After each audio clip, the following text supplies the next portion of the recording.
À Courcelles, dans la banlieue de Charleroi, ce jardin est bien connu des passionnés de bambou. Alors qu'ils aménageaient le lopin à l'arrière de la maison, Marianne et Bernard Dubois ont un jour reçu une pousse de cette plante qui les a séduits, au point qu'ils ont créé une collection et une pépinière spécialisée. Dans le jardin qui a pu s'agrandir dans la prairie voisine, les bambous ont formé au fil des ans de larges bosquets. On est en permanence bercé par le bruissement des feuilles. Et encore un beau groupe ici. Oui, de bambous géants. Toujours des Philostachys. Hein. Il y a un géant et un peu plus arbustif, quoi. On est vraiment en Asie dans votre jardin. Ah, c'est ce qu'on nous dit souvent. Une personne a même cru qu'elle était retournée à Bali. Et donc, ces bambous ont été plantés maintenant il y a déjà un moment. Oui, on a commencé à planter en 92. Les rhizomes traçants ont élargi les buissons. Ils produisent aussi des cannes d'une largeur et d'une hauteur impressionnantes. Les Philostachys vivax, ce sont les bambous avec lesquels on obtient un chaume de diamètre les plus gros rapidement et une hauteur de 10 mètres. Mais évidemment, il faut un certain temps. Hein. Il faut une surface au sol de 5-6 mètres carrés pour obtenir un résultat pareil. En fait, hein. D'autres plantes sont venues renforcer l'ambiance asiatique. Ce pieris offre sa superbe floraison printanière au même moment que les camélias. Tu as vu comme ils sont beaux? Le premier est tout en bouton. Et alors, regarde ceux-ci, comme ils sont fabuleux. Je ne me rappelle pas qu'ils aient fleuri autant en une fois. En raison des pertes hivernales, les camélias n'ont pas bonne réputation. Mais ceux-ci ont survécu sans difficulté à des gels intenses. Ces camélias, ils ont été plantés il y a une dizaine d'années. Et sans apport d'engrais, sans d'intervention particulière, ils poussent, ils sont contents. Voici une bonne idée. Dans le terrain en pente, l'allée pavée comporte des marches, mais aussi des rampes pour les brouettes à 1 ou 2 roues. Un peu plus haut, sur le replat, ce camélia est magnifique sous le soleil. La lumière traverse ses pétales. On dirait de la porcelaine tout en finesse. On a comme ça une floraison luxuriante en fin d'hiver. Souvent, les personnes prennent ça pour des rosiers, donc ça apporte une certaine confusion assez amusante. Et moi, c'est l'exubérance de la floraison qui m'a beaucoup séduite. Cette variété hybride bien rustique forme des corolles en clochette, qui apportent une diversité supplémentaire parmi les différentes formes de fleurs, semi-doubles, doubles, à forme de pivoine, à forme d'anémone ou aux pétales imbriqués comme des écailles de poisson. Un grand choix de fleurs, des petites fleurs, de grandes fleurs. Maintenant, on ne peut jamais parler de camélia précoce ou tardif dans notre climat.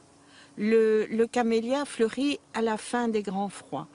Mais la durée de la floraison peut être très différente. Il m'est arrivé d'avoir début juillet encore des camélias en fleurs. Les camélias ont connu un grand succès à la fin du 19e siècle. L'arbuste était cultivé par les horticulteurs pour la fleur coupée portée par les hommes à la boutonnière. La Belgique a joué un rôle majeur avec une multitude de pépinières qui exportaient leur production dans le monde entier. Celui-ci, c'est une obtention gantoise. À l'époque, avant la guerre 40, il y avait pas mal d'obtenteurs dans la région de Gand. Et ils travaillaient essentiellement avec les serres royales, qui a une collection encore aujourd'hui extraordinaire. Ça, c'est le Madame de Bishop blanc. Il y a le Madame de Bishop rouge, qui est le nom de la dame du pépiniériste. La section locale de la Société internationale du camélia recherche toutes ces obtentions belges pour les rassembler dans un jardin. Des variétés nées chez nous sont toujours cultivées aux États-Unis ou en Australie. Près de la cabane de jeu pour leurs petits-enfants, Marianne et Bernard ont planté des camélias un peu particuliers. Les corolles ne sont pas fermées. Elles s'ouvrent largement pour montrer leur cœur. Ce sont des camélias japonica higo, différentes sortes.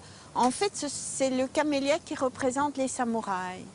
Donc c'est un camélia bien particulier qui vient du Japon.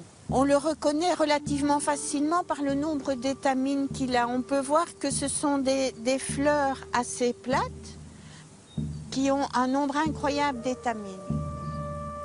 Les fleurs des camélias sont mises en valeur par le beau feuillage persistant. C'est un feuillage très luisant, très vert. On se rend compte tout de suite si un camélia est en bonne santé par la beauté de son feuillage. Et on voit tout de suite si le camélia se plaît ou pas. Le feuillage est luisant ou terne. Pour de bons résultats, Marianne conseille d'acheter des camélias produits sous notre climat et non des variétés multipliées in vitro au départ d'une souche d'une autre contrée. Le jardin qui est ouvert aux visites est une belle source d'inspiration. Tous les gens qui viennent ici nous disent que c'est un jardin reposant et où on a des idées et puis il atteint maintenant une certaine maturité, donc c'est agréable à l'œil aussi.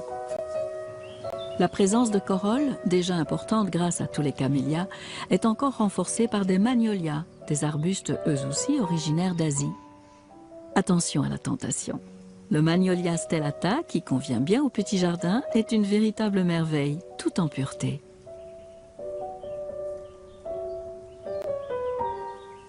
Un peu plus loin, ce magnolia à grandes fleurs, créé par les hybridations du 19e siècle, offre de larges corolles en coupe. Cette abondance florale, tout en douceur, est encore plus belle sous un ciel bleu. Avec les camélias et les magnolias, le début du printemps peut être somptueux.